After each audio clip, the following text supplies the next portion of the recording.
Hello dear students, welcome all to my YouTube channel English Hospital 24। তো আজকে আমি Dhaka board 2024 সালে এইচএসসি পরীক্ষাতে যে বোর্ড কোশ্চেনটি হয়েছে ইংলিশ সেকেন্ড পেপারের, সেই ইংলিশ সেকেন্ড পেপারের বোর্ড কোশ্চেনটি সম্পূর্ণ সমাধান করে তোমাদেরকে দেখাবো যে কীভাবে এই বোর্ড কোশ্চেনগুলো পরীক্ষায় আসে এবং কীভাবে এগুলো সমাধান করতে হয়।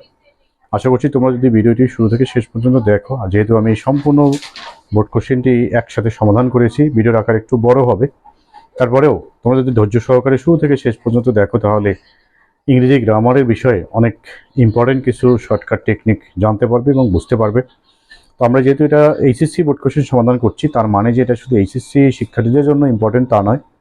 এই গ্রামার আইটেমগুলো কিন্তু এসএসসি পরীক্ষাতেও আছে, ইউনিভার্সিটি অ্যাডমিশন টেস্টেও কিন্তু এগুলো এসে থাকে। তাছাড়া চাকরির পরীক্ষাতে কিন্তু এই গ্রামারগুলোই আবার আসে, সেখানে এমসিকিউ টাইপের আসে। সুতরাং এই ভিডিও লেসনটি যে আমরা সমাধান করব, এখানে যে শর্টকাট টেকনিকগুলো শেখাবো সেগুলো সকল শ্রেণীর শিক্ষার্থীদের জন্য গুরুত্বপূর্ণ হবে। আশা করছি তোমরা যে শর্টকাট টেকনিকগুলো আমি বলবো সেগুলো তোমরা নোট খাতায় তুলে রাখবে। তো চলো শুরু করা যাক, লেটস গেট স্টার্টেড। তো দেখো এখানে 2024 সালে ঢাকা বোর্ডে 2024 সালে এসএসসি পরীক্ষায় যে প্রশ্নগুলো আসছে সেটা আমরা গ্রামার অংশ সমাধান করতে যাচ্ছি। প্রথম হচ্ছে question number 1, complete the text with suitable preposition. সঠিক প্রিপোজিশন ব্যবহার করবে। তো দেখো কীভাবে এগুলো ব্যবহার করতে হয়। তোমাদের প্রিপোজিশন অংশে সাধারণত যেটা আমরা দেখি যে অ্যাপ্রোপ্রিয়েট প্রিপোজিশনও আসে, আবার কখনো কখনো তোমার সুইটেবল প্রিপোজিশন আসে। অ্যাপ্রোপ্রিয়েট প্রিপোজিশন হচ্ছে ফিক্সড, যেটা যেমন ফিক্সড প্রাইজের দোকান, সেখানে যেমন জিনিসপত্রের দাম করা যায় না, যা থাকে দাম সেটাই কিনতে হয়, সেই রকম। আর সুইটেবল হচ্ছে তোমার ভ্যান গাড়ির দোকান অথবা নর্মাল মার্কেটের যে দোকান, যেখানে দরদাম করে কেনা যায়। প্রথমে উই লার্ন ইটিকুইটি অ্যান্ড ম্যানার্স। আমরা আচার আচরণ, ভদ্রতা, নম্রতা শিখি পিতামাতার কাছ থেকে। হতে থেকে বুঝালে সেখানে ফ্রম বসে। আমরা এখানে উত্তরটি লিখেছি, এখানে ফ্রম বসবে। Manners from our parents and various institution, কারণ হতে থেকে বুঝালে ফ্রম বসে। সাসাস schools, colleges and professional bodies, there are rules.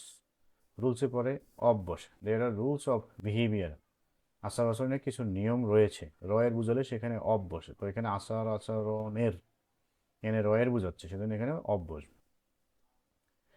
আচার আচরণের নিয়ম রয়েছে dash all kind dash social occasion, বিভিন্ন ধরনের বা সকল ধরনের সামাজিক অনুষ্ঠানের জন্য।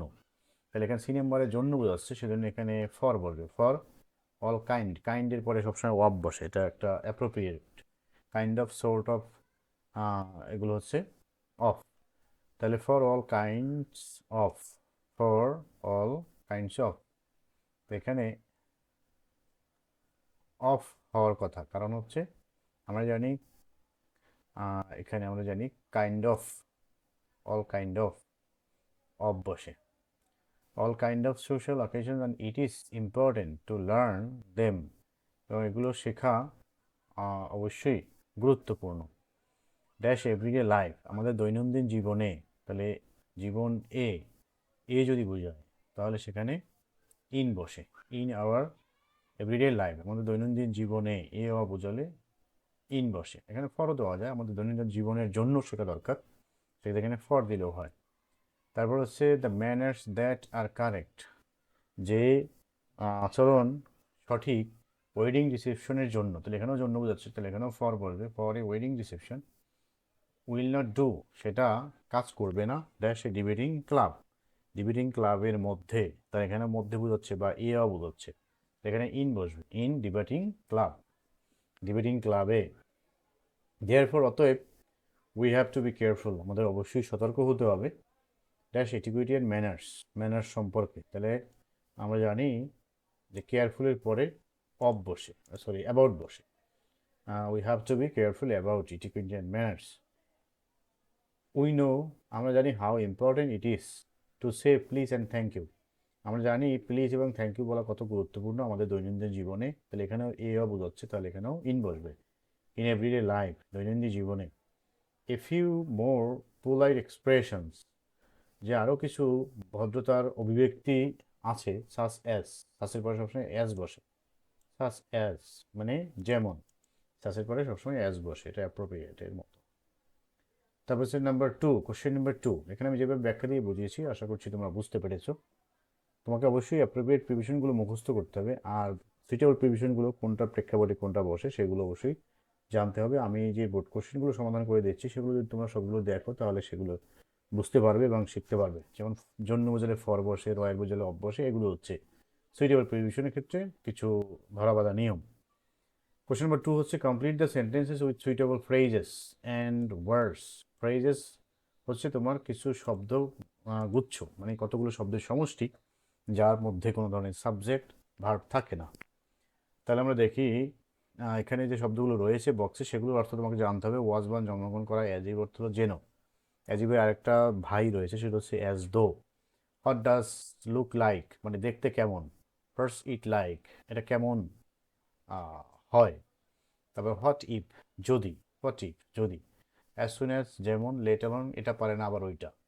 হ্যাড বেটার বরং ভালো, উড রেদার এর চেয়ে ভালো, মানে উড বেটারটা হচ্ছে তুলনা করার ক্ষেত্রে, হ্যাড বেটারটাও মোটামুটি তুলনাই করে, তবে এখানে হচ্ছে আমরা বলে থাকি বরং এটা করো। আর উড রেদার হচ্ছে তোমার ওটার চেয়ে এটা করা ভালো। এই চেয়ে শব্দটা থাকে উড রেদারের সাথে, আর হ্যাড বেটারের সাথে থাকে বরং, তোমার বরং এটা করা উচিত। হ্যাভ টু হচ্ছে কোনো কিছু করতে বর্তমানে বাধ্য সেক্ষেত্রে। এরপর হচ্ছে সুমি টক্স টু মা, সুমি বেশি কথা বলে। It is dash she were mad মনে হয় যেন সে পাগল হয়ে গেছে। তা যেন, যেন যেহেতু বুঝেছে সেজন্য এখানে অ্যাজিভ হবে, অ্যাজিভ শি ওয়ার ম্যাড। বিনে বলছে ক্যান এনিওয়ান টেল মি, কেউ কি আমাকে বলতে পারবে হাতি দেখতে কেমন। তাহলে দেখতে কেমন এটা ইংলিশ হচ্ছে হোয়াট ডাজ লুক লাইক। তাহলে what does an elephant look like, প্রথমে হোয়াট ডাজ, তারপরে সাবজেক্টের জায়গায় অ্যান এলিফ্যান্ট, তারপরে হচ্ছে look like. I have never seen an elephant, আমি কখনোই এলিফ্যান্ট দেখিনি। সি নাম্বার হচ্ছে I am eagerly waiting for your reply, আমি তোমার উত্তরের অপেক্ষায় রইলাম। আসি please answer me dash you can, যত তাড়াতাড়ি তুমি পারো, যত তাড়াতাড়ি ইংলিশে অ্যাজ সুন অ্যাজ, এখানে বলবে as soon as you can. D number হচ্ছে সুইমিং ইন এ রিভার, নদীতে সাঁতার কাটা। আই এম সো এক্সাইটেড, যে নদীতে সাঁতার কাটলে কেমন হয়, তাহলে হোয়াটস ইট লাইক, কেমন হয়। What's it like swimming in a river. ইনার বলছে helmet should be used, helmet অবশ্যই পরা উচিত while driving a motorcycle, motorcycle motor bike চালানোর সময়। Dash you were in bike and met serious accident, বলছে যদি তুমি গাড়ি চালানোর সময় অ্যাক্সিডেন্ট হয়, এই যদি তুমি মানে হচ্ছে যদি, যদি। What if you were in a bike and met a serious accident, যদি তুমি বাইকে থাকা অবস্থায় কোনো দুর্ঘটনা হয়ে যায় তাহলে হোয়াট ইফ এক্ষেত্রে। নেক্সট হচ্ছে F number, it is a secret matter we dash not discuss, তাহলে we had better not need, বলে আমরা বলে থাকি বরং এটা আমাদের পাবলিকলি আলোচনা করা না করাই ভালো, তাহলে we had better not discuss. যিনি বলছে Socrates who was sentence to death, Socrates যাকে মৃত্যুদণ্ড দেওয়া হয়েছিল বাই ড্রিঙ্কিং হ্যামলক, সে জন্মগ্রহণ করেছিল এত খ্রিস্টাব্দ, তাহলে was born in 469 BC. H number I dash take an auto bike then, তাহলে দেন যেখানে থাকে সেখানেই উড রেদার বসে। I would rather take an auto bike then go to college on foot, পায়ে হেঁটে কলেজ যাওয়ার চেয়ে আমার একটা অটো বাইক নেওয়াই ভালো। The exam is about to start, about to মানে প্রায়, পরীক্ষা প্রায় শুরু হয়ে যাচ্ছে।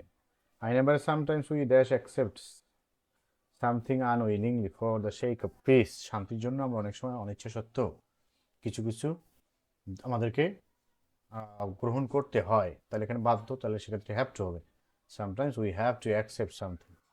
যেটা আমরা বলছি I can hardly work dash run a race, বলছে আমি হাঁটতেই পারি না তারপরে দৌড়, তাহলে এখানে হবে লেট অ্যালোন, যে আমি হাঁটতেই পারি না, আমি এটাই পারি না ওইটাই, এই ক্ষেত্রে লেট অ্যালোন ব্যবহার করা হয়। I can hardly work let alone run a race.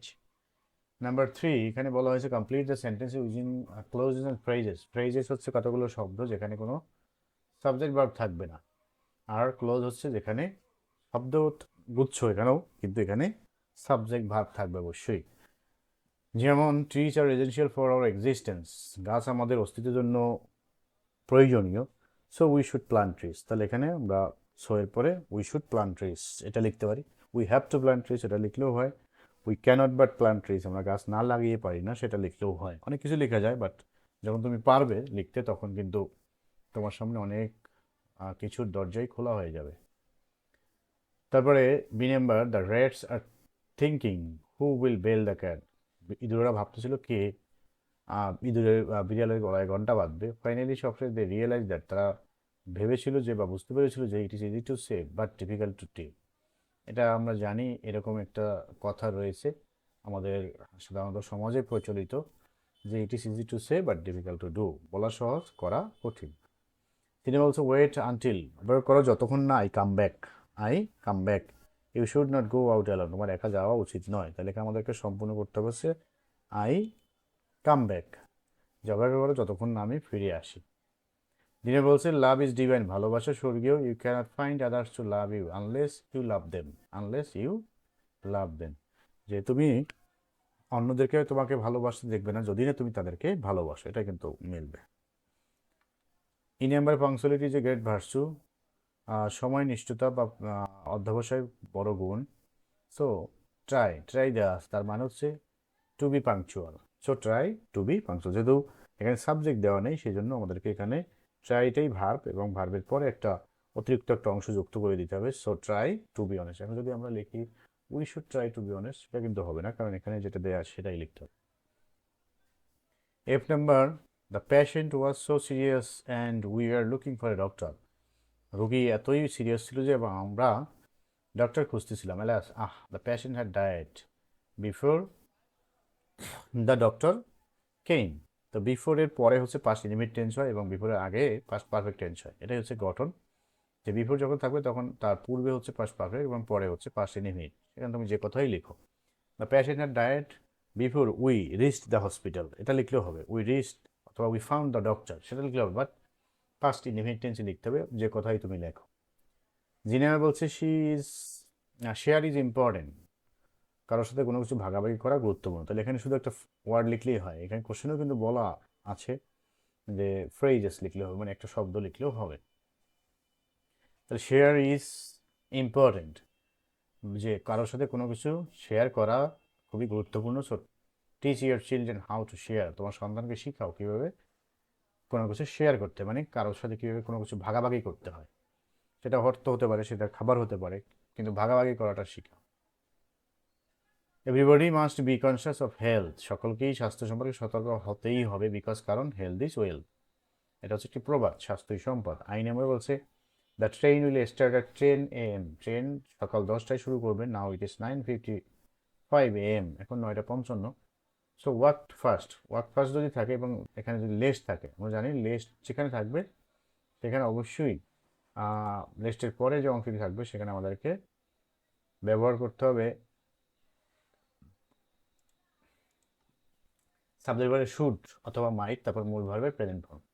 Walk fast lest you should miss the exam, তাহলে এই দ্রুত না হাঁটলে যা হতে পারে, যে সমস্যাটি হতে পারে, সেটা তোমাকে ইউ শুডের পরে ব্যবহার করতে হবে। তো দ্রুত না হাঁটলে পরীক্ষা মিস হয়ে যাবে অথবা বাস মিস হয়ে যাবে, গাড়ি মিস হয়ে যাবে, সেই কথাগুলো লিখতে হবে।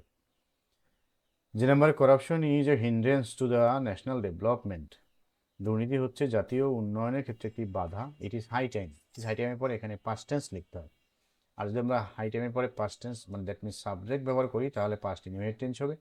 আর যদি আমরা সাবজেক্ট ব্যবহার না করি তাহলে ইনফিনিটিভ ক্লোজ ব্যবহার করলেও হবে। It is high time to take action, to take action লিখলেও হবে।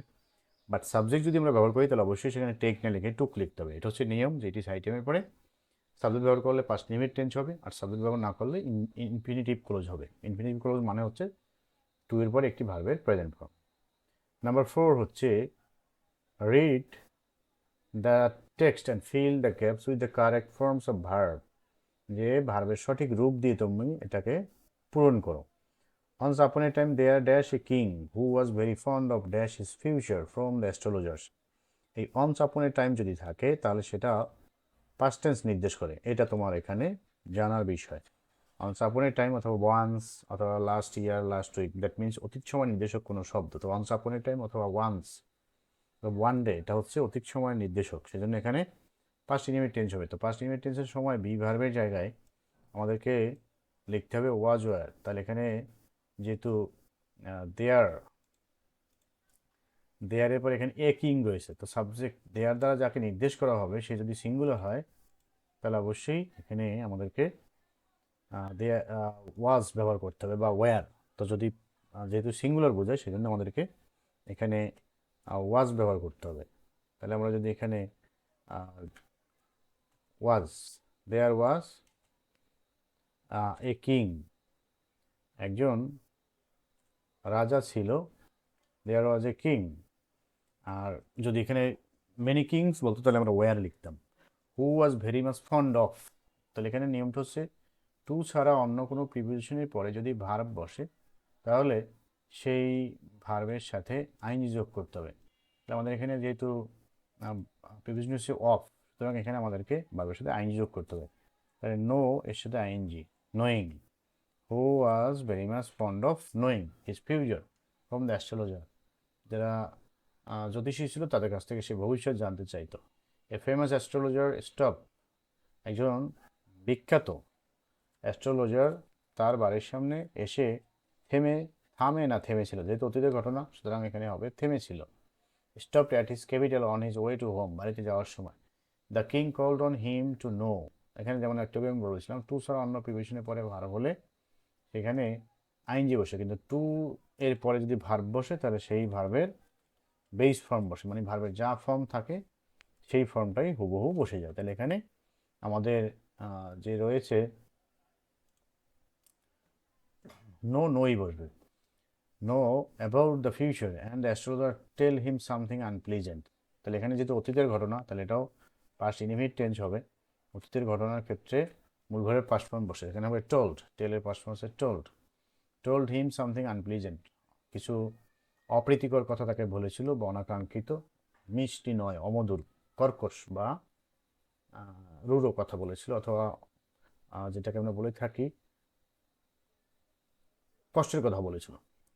অ্যাট দিস, এই কারণে বা এটা শুনে, দ্য কিং, রাজা কি হয়ে গেল, খুব রাগান্বিত হয়ে গেল, তাহলে এটাও পাস্ট টেন্স হবে, কারণ রাজা এখন নেই, সেই সময়ে রাজা ছিল, সুতরাং এখানে গেটের past form goat furious and condemn, তাহলে এটাও পাস্ট টেন্স হবে কনডেমড, মানে তাকে সে দোষী সাব্যস্ত করেছিল, যে তুমি যেটা বলেছো এটা আমাকে হয়তো ষড়যন্ত্র করে বলেছো অথবা খারাপ কথা বলেছো, সেই জন্য তাকে কন্ডেম করেছিল, মানে দোষী সাব্যস্ত করেছিল টু ডেথ, মৃত্যুদণ্ড, যে তোমার মৃত্যুদণ্ড হয়ে যাবে।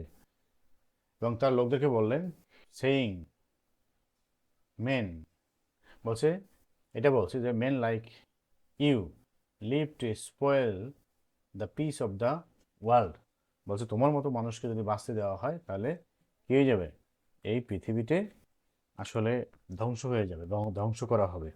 তো এখানে এখানে আমাদের যে বিষয়টি খেয়াল করতে হবে সেটা হচ্ছে ব্র্যাকেটের মধ্যে যদি কোনো শব্দ থাকে তাহলে সেই শব্দটি আমাদেরকে যে বেস ফর্ম সেটা ব্যবহার করতে হবে, কিন্তু আমরা এখানে আরেকটা ব্যবহারও করতে পারি, সেটা হচ্ছে যে তোমার মতো লোকের বেঁচে থাকা উচিত না, এরকম কথা সে রাগান্বিত হয়ে বলছেন।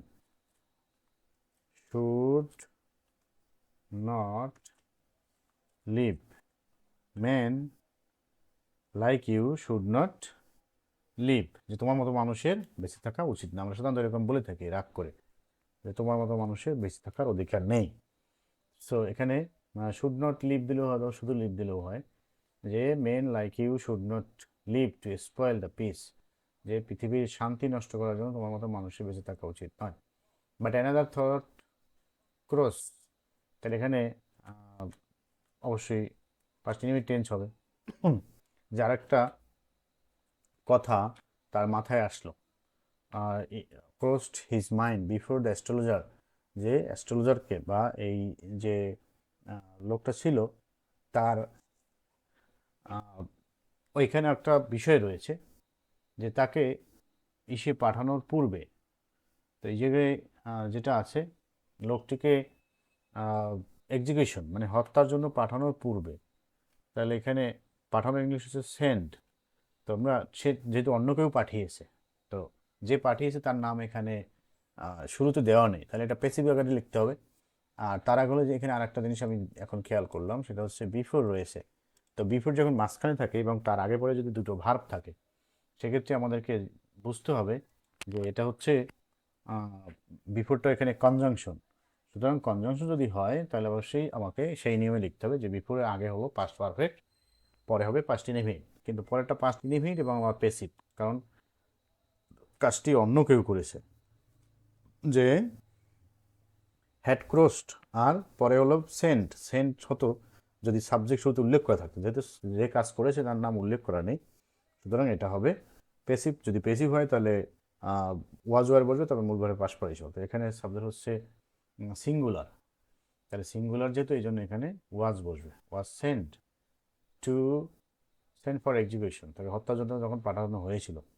সে জিজ্ঞেস করলো দ্য কিংকে, ওই দার্শনিক, যে how long will you live, যে আপনি কতক্ষণ বাঁচবেন অথবা কতক্ষণ বাঁচতে চান, এরকম একটি কথা, যে আপনি কতক্ষণ বাঁচবেন, how long will you live. তো এখানে যেহেতু উইল রয়েছে, সুতরাং মোডাল অক্সিলারি ভার্বের পরে মূল ভার্বের প্রেজেন্ট ফর্ম বসে।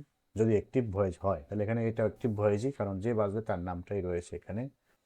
সুতরাং how long will you live ask the king, রাজা জিজ্ঞেস করলো যে তুমি কতক্ষণ বাঁচতে চাও বা তুমি কতদিন বাঁচবে। যে তুমি যেহেতু বলছো আমি মরে যাবো, তাহলে তুমি বলো তুমি কতদিন বাঁচবে। উইথ দ্য রেডি উইথ, উপস্থিত বুদ্ধি দিয়ে দ্য অ্যাস্ট্রোলজার সেইড, এই যে দার্শনিক সে বললো, দ্য স্টার্স, সে বলল, যেহেতু এখানে ইনভার্টেড কমার মধ্যে রয়েছে, সুতরাং এটাকে আমরা পাস্ট টেন্সে আর লিখতে পারবো না। ইনভার্টেড কমার মধ্যে যদি না থেকে ইনভার্টেড কমার বাইরে থাকতো, তাহলে আমরা এখানে এটাকে পাস্ট টেন্সে লিখতে পারতাম। তাহলে এখন আমাদেরকে এটা লিখতে হবে প্রেজেন্ট টেন্স।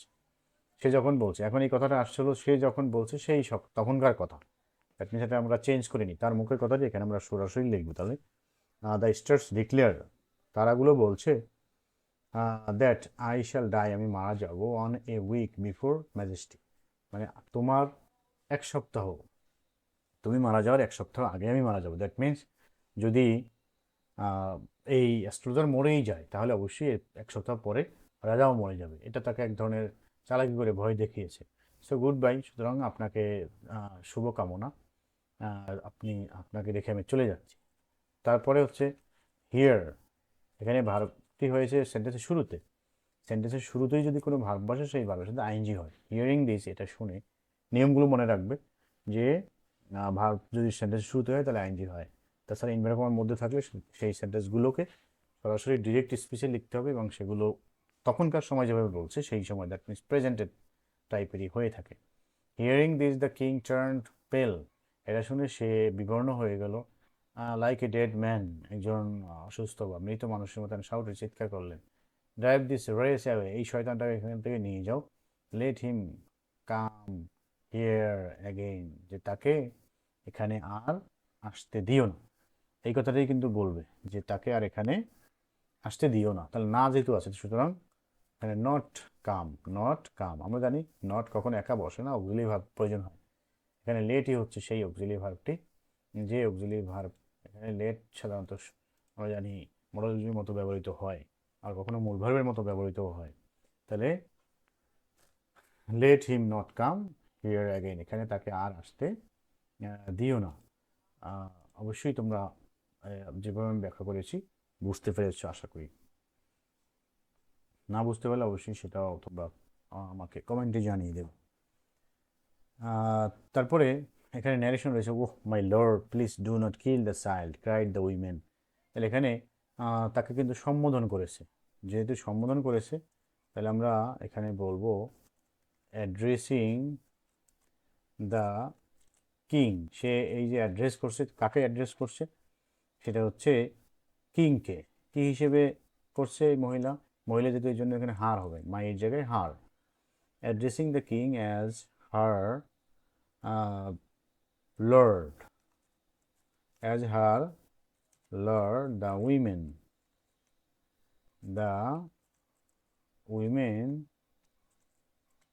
এখানে সে রাজাকে অনুরোধ করেছে, যে অবশ্যই রিকোয়েস্টেড দ্য কিং, আমরা অবজেক্ট এখানে লিখে নিলাম, তাহলে আমাদের চেঞ্জ করতে সুবিধা হবে। Requested the king not to kill, এখানে সে মারতে নিষেধ করেছে, not to kill the child, শিশুটিকে না মারতে সে নিষেধ করেছে। এখানে যদি প্লিজ না থাকতো তাহলে আমরা নেগেটিভ সেন্টেন্স আমরা এখানে রিকোয়েস্টেডের জায়গায় ফরওয়েট লিখতাম, কারণ নিষেধ করেছে তখন বলতাম। কিন্তু এখন যেহেতু এখানে নিষেধ করার পাশাপাশি আবার রিকোয়েস্ট শব্দটিও রয়েছে, সেজন্য আমাদেরকে রিকোয়েস্ট লিখতে হবে। এবং যখন আমরা নিষেধ করা সেন্টেন্সে ফরবিড ছাড়া অন্য কোনো শব্দ বা অন্য কোনো ভার্ব ব্যবহার করবো, সেক্ষেত্রে অবশ্যই আমাদেরকে টু এর আগে নট ব্যবহার করতে হবে, যে not to kill the child, যে শিশুটিকে না মারার জন্য বললেন। তারপর কি বলেছেন, late her have the child, এবং বললেন যে এই শিশুটিকে ওই মহিলাকেই দিয়ে দেন। তাহলে এটা আমরা একসাথেও লিখতে পারি কনজাংশন দিয়ে। অ্যান্ড কাকে করছেন, টোল্ড দ্য কিং, এখানে কিং না লিখে আমরা হিমও লিখতে পারি। তারপরে এটা হলো ইম্পারেটিভ সেন্টেন্স, ইম্পারেটিভ সেন্টেন্সে আমাদেরকে টু ব্যবহার করতে হবে। টু লেট হার, হার মানে ওই যে মহিলা, to let her have the child, have the child, বলছেন যে তাকে, এই নারীকে, এই শিশুটিকে দিয়ে দিন। তারপরে now everything is clear to me pointing to the women, the king সেই to the servant give her. এখন এই কথাটা এখানে দ্য কিং বলছে, দ্য কিং, এখানে সেইড দ্যাট, আমরা জানি অ্যাসার্টিভ সেন্টেন্স যদি হয় এভরিথিং ইজ ক্লিয়ার, এখানে ভার্বের আগে সাবজেক্ট রয়েছে, সব ভার্বের আগে যদি সাবজেক্ট থাকে সেটা হচ্ছে অ্যাসার্টিভ সেন্টেন্স। তাহলে the king said that everything is, am is are থাকলে সেখানে ওয়াজ আর বসে, এভরিথিং ওয়াজ ক্লিয়ার, সব কিছুই স্পষ্ট হয়ে গিয়েছিল টু মি, মি এখানে হয়ে যাবে হিম, কারণ মি হচ্ছে ফার্স্ট পারসন, তাহলে আমাদেরকে ফার্স্ট পারসন হচ্ছে সাবজেক্ট অনুসারে চেঞ্জ হবে, টু হিম। এটা এখানে শেষ। তারপরে সেন্টেন্সটিতে অতিরিক্ত অংশ রয়েছে পয়েন্টিং, পয়েন্টিং মানে নির্দেশ করে, পয়েন্টিং টু দ্য উইমেন, নারীটির দিকে অঙ্গুলি নির্দেশ করে, দ্য কিং, রাজা অ্যাগেইন, রাজা অ্যাগেইন তার যে কর্মচারী তাদেরকে তিনি অর্ডার করেছেন, ordered, ordered his, order the servant লিখলেও হয় এখানে, অর্ডার দ্য সার্ভেন্ট, চাকরদেরকে বা চাকরকে তিনি অর্ডার করলেন, কি অর্ডার করলেন, টু গিভ, এখানে imperative sentence give her, imperative সেন্টেন্সে টু বসে কমা ওঠে, to give her the child, শিশুটিকে দিয়ে দেওয়ার জন্য। দ্য কিং, তিনি, এখানে আমরা এটা কনজাংশন দিয়েও লিখতে পারি, তাহলে আমরা এরকম লিখবো, বিকজ, বিকজ শি ইজ হয়ে যাবে was, she was the real mother, real mother আর কিছু নেই এখানে, she was the real mother, যে সে বলছে রাজা যে এই মহিলাটি হচ্ছে এই শিশুর একেবারে আসল মাদার, এই শিশুটি হচ্ছে, শিশুটির আসল মা হচ্ছে এই মহিলা। আবার আমরা এটাকে, এটার জন্য নতুন একটা রিপোর্টিং ভার্বও তৈরি করতে পারি, যে the king also said that, যেহেতু এটা অ্যাসার্টিভ সেন্টেন্স, তা অলসো সেড দ্যাট লিখলে হবে, the king also said that she was the, she হচ্ছে থার্ড পার্সন, এই জন্য থার্ড পার্সন কোনো চেঞ্জ হয়নি, থার্ড পার্সন সিঙ্গুলার নাম্বার বা যে কোনো থার্ড পার্সনের কোনো চেঞ্জ হয় না। এরপরে হচ্ছে নাম্বার 6 হচ্ছে read the following text and use modifiers as directed in the blank spaces, এখানে যে ব্ল্যাঙ্ক স্পেসগুলো রয়েছে সেখানে যে মডিফায়ারগুলো দেয়া আছে সেগুলো ব্যবহার করতে বলা হয়েছে। Once there lived, modifier হচ্ছে কোনো শব্দকে বিশেষভাবে নির্দেশ করা। এখানে কিছু বিষয় রয়েছে, মডিফায়ার নিয়ে আমার ভিডিও লেসন রয়েছে, যদি তোমরা মিস করে থাকো সেটা দেখে নিবে। সেটা হচ্ছে যদি এরকম থাকে যে নাউনকে মডিফাই করতে বলে, তাহলে সেখানে অ্যাডজেক্টিভ বসবে, অ্যাডজেক্টিভকে মডিফাই করতে বললে সেখানে অবশ্যই অ্যাডভার্ব বসবে, এভাবে করে মডিফায়ারগুলো ইউজ করা হয়। তাহলে এখানে once there lived a dash fox, তাহলে এখানে নাউনকে মডিফাই করতে বলা হয়েছে, সুতরাং আমরা এখানে অ্যাডজেক্টিভ ব্যবহার করব, তাহলে এখানে হবে once there lived a cunning fox, এটা চালাক, কানিং, অথবা সাধারণত এখানে যে গল্পটা বলছে লেস কাটা, সেই লেস কাটার ক্ষেত্রে কানিং শব্দটি ব্যবহার করা হয়েছে। হাংরি ফক্স লেখা যায়, তারপরে ক্লেভার ফক্স লেখা যায়। তো এখানে সাধারণত এই যে শিয়ালটি, সে ছিল একটু চালাক, সেজন্য আমরা এখানে ক্লেভারও লিখতে পারবো অথবা কানিংও লিখতে পারবো। ক্লেভারও অ্যাডজেক্টিভ হবে, কানিংও অ্যাডজেক্টিভ। ওকে, তো এখানে পরে যে অংশটি রয়েছে যে ওয়ান ডে, একদিন, while he was walking, যখন সে হাঁটছিল, post modify the verb with a prepositional phrase. তাহলে বলছে যে যখন সে হাঁটতেছিল, তাহলে হাঁটতেছিল কোথা থেকে হাঁটতেছিল? এখন প্রিপোজিশনাল ফ্রেজ মানে হচ্ছে এখানে প্রিপোজিশন দিয়ে শুরু করতে হবে আমাদেরকে। তাহলে এখানে আমরা যদি দেখি যে অংশটি এখানে রয়েছে, প্রিপোজিশনাল ফ্রেজ, প্রিপোজিশন দিয়ে যদি আমরা শুরু করি, তাহলে হোয়াইল হি ওয়াজ ওয়াকিং, যখন সে হাঁটতেছিল, ইন দ্য ফরেস্ট, জঙ্গলের মধ্যে, অথবা জঙ্গলের মধ্য দিয়ে, তাহলে সেখানে হয় থ্রু দ্য জঙ্গল। তা থ্রু দ্য জঙ্গল দিলেও হবে, অথবা ইন দ্য জঙ্গল অথবা ইন দ্য ফরেস্ট সেটা দিলেও হবে। কারণ হচ্ছে তোমাকে প্রিপোজিশনাল ফ্রেজ মানে হচ্ছে অবশ্যই ফ্রেজটি শুরু হবে প্রিপোজিশন দিয়ে, আর ফ্রেজ হচ্ছে একাধিক শব্দ, একের অধিক শব্দ। তাহলে থ্রু দ্য জঙ্গল অথবা in the jungle, in the forest, through the forest, he fell into a trap, সে একটি ফাঁদে আটকা পড়লো, অ্যান্ড লস্ট হিজ টেইল, তার লেজ হারালো। He felt very unhappy and sad, সে খুবই দুঃখিত হলো। But the fox was pre modified adjective. That means আমি প্রথম দিকেই বলেছিলাম যে অ্যাডজেক্টিভকে যদি মডিফাই করতে বলে তাহলে এখানে অ্যাডভার্ব ব্যবহার করতে হবে। তাহলে এই যে শিয়ালটি ছিল খুবই চালাক, তাহলে খুবই চালাক ইংলিশে ভেরি ক্লেভার বা ভেরি কানিং। শিয়ালটি ছিল অত্যন্ত চালাক, সেক্ষেত্রে এখানে হবে ভেরি কানিং অথবা এক্সট্রিমলি কানিং, যেটি এগুলি আমরা অ্যাডভার্ব ব্যবহার করতে হবে।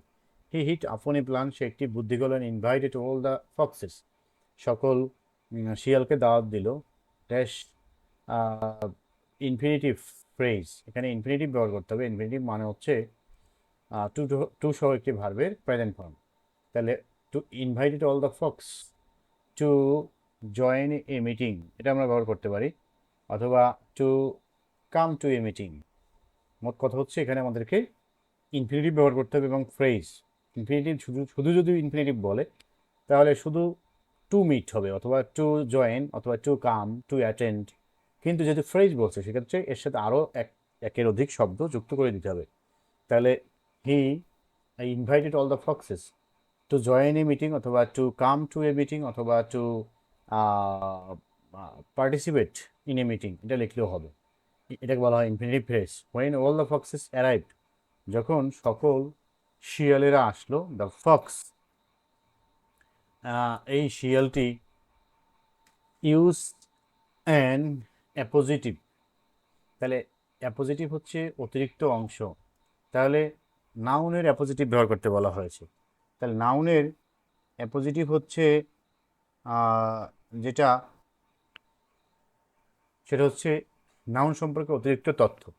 তাহলে অল দ্য ফক্সেস অ্যারাইভ, সকল শিয়াল আসলো। দ্য ফক্স ড্যাশ, এখানে বলছে, তাহলে আমরা বলতে পারি যে শিয়ালটির ইয়া ছিল না,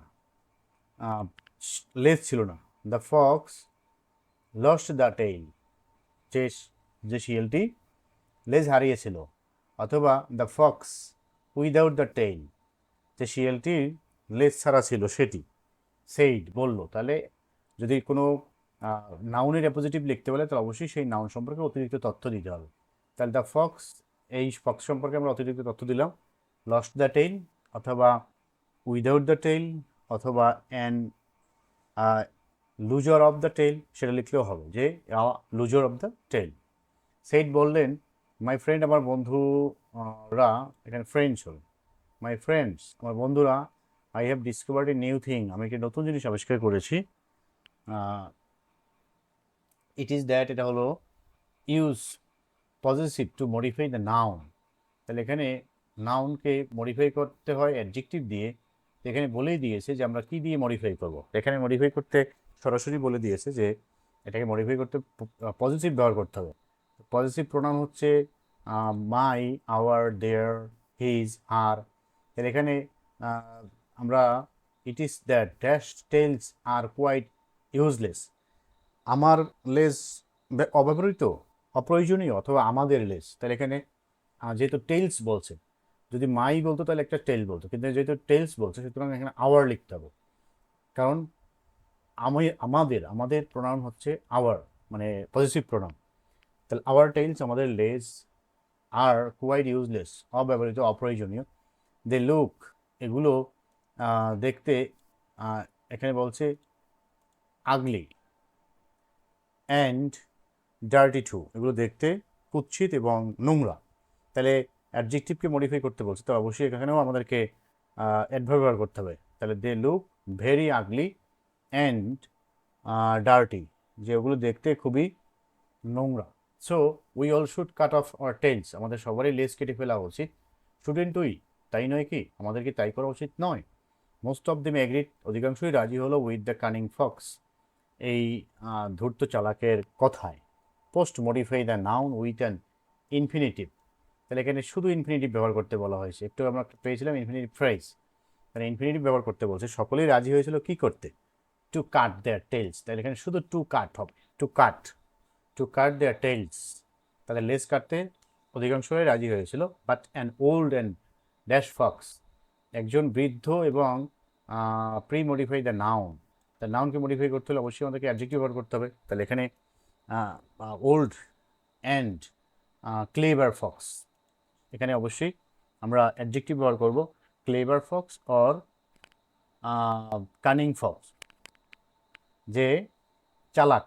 clever fox said to the cunning fox, একজন চালাক বা এখানে জ্ঞানী বললেও হয়, ওয়াইজ ফক্স বললেও হয়। যে ওয়াইজ ফক্স, যেহেতু বয়স্ক লোক সেক্ষেত্রে একটু জ্ঞানীটাই ভালো হয়, ওয়াইজটাই ভালো হয়। যে an old and wise fox, একজন জ্ঞানী শিয়াল said to the cunning fox, এই ধূর্ত শিয়ালকে বললো, মাই ফ্রেন্ড, আমার বন্ধু, your plan is nice but evil, তোমার পরিকল্পনা চমৎকার, কিন্তু এটা হচ্ছে দুষ্ট বুদ্ধি, এটা একটা খারাপ প্ল্যান। অ্যাকচুয়ালি প্রকৃতপক্ষে you want to cut our tails, তুমি আমাদের লেসগুলো কাটতে চাও বা কাটাতে চাও।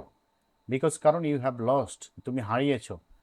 এখানে ডিটারমিনার ব্যবহার করতে বলা হয়েছে। ডিটারমিনার হচ্ছে এ অ্যান্ড দি আর্টিকেল, এগুলো হচ্ছে determiner.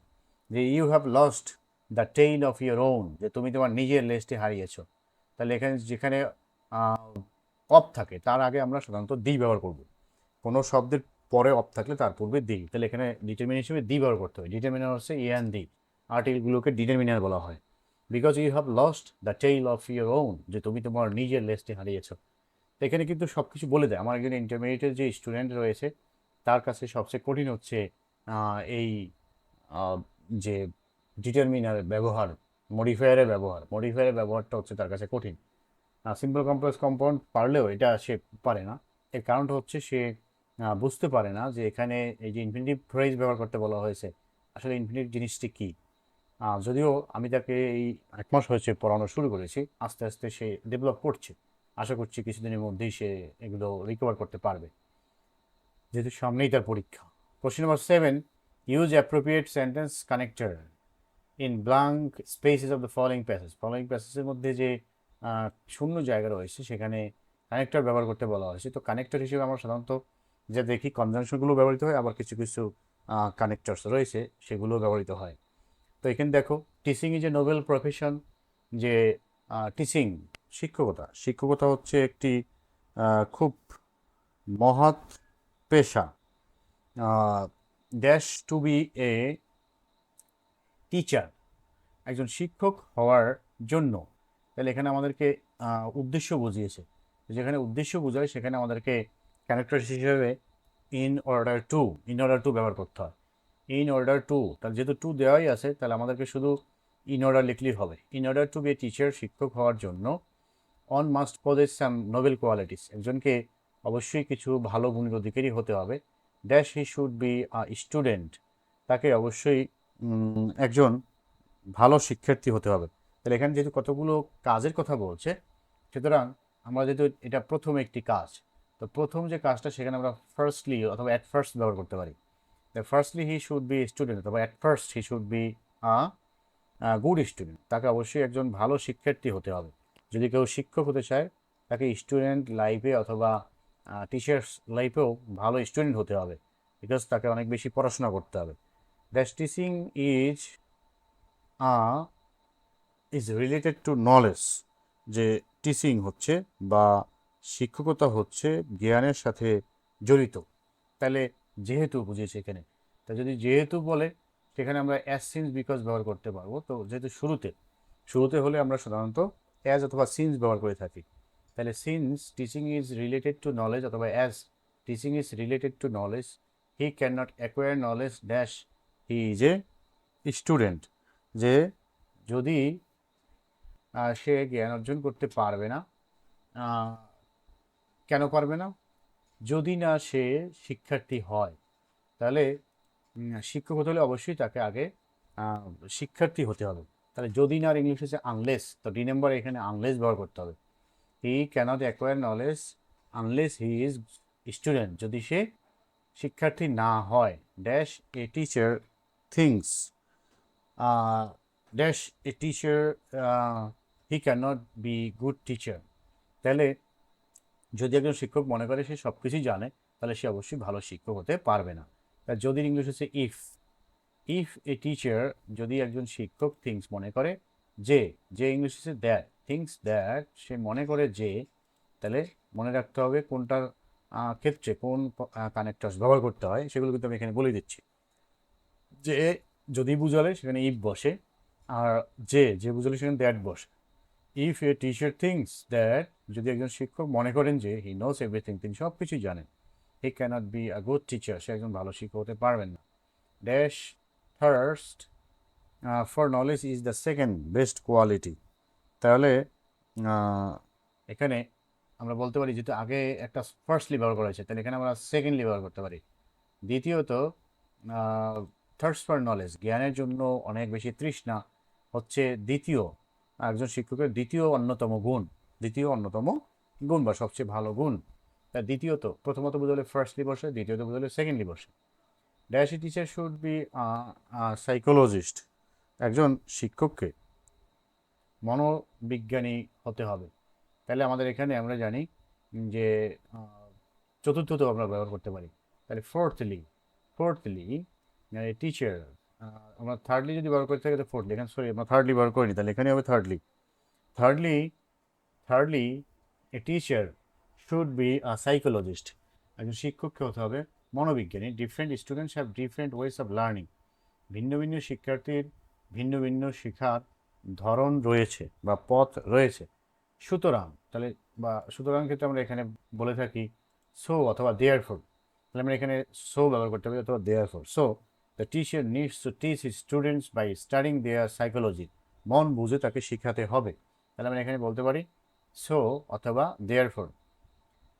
A teacher must be an actor, একজন শিক্ষককে অথবা অবশ্যই কি হতে হবে? অভিনেতা হতে হবে। তাহলে আমরা যে একজন শিক্ষককে অভিনেতা হতে হবে, এর আগেও একজন শিক্ষক সম্পর্কে অনেক কথা বলা হয়েছে।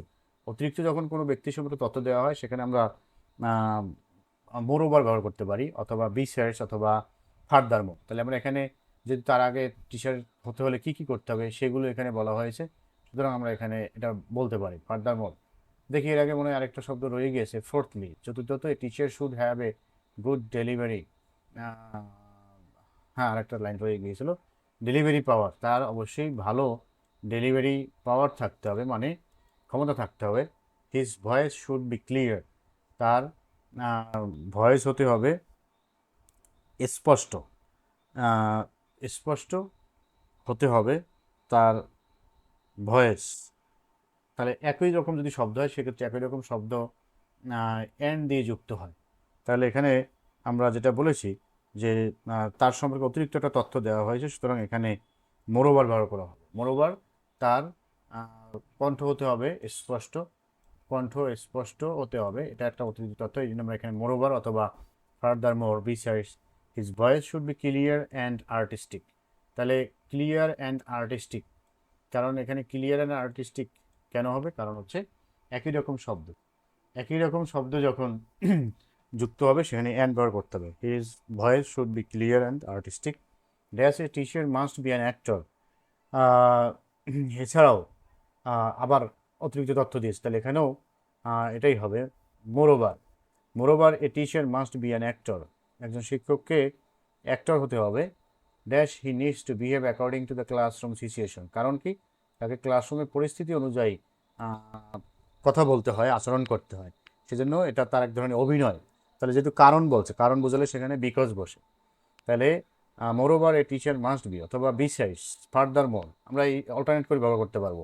এক জায়গায় আমি ফার্দার মোর দিলাম, আরেক জায়গায় বিসাইডস দিলাম, এক জায়গায় বিসাইডস দিলাম, আরেক জায়গায় মোরওভার দিলাম। ওকে, তাহলে এখানে বিকজ হবে, কারণ কারণ বুঝিয়েছে, কারণ তাকে ক্লাসরুমের পরিস্থিতি অনুযায়ী কথা বলতে হয় বা আলোচনা করতে হয়।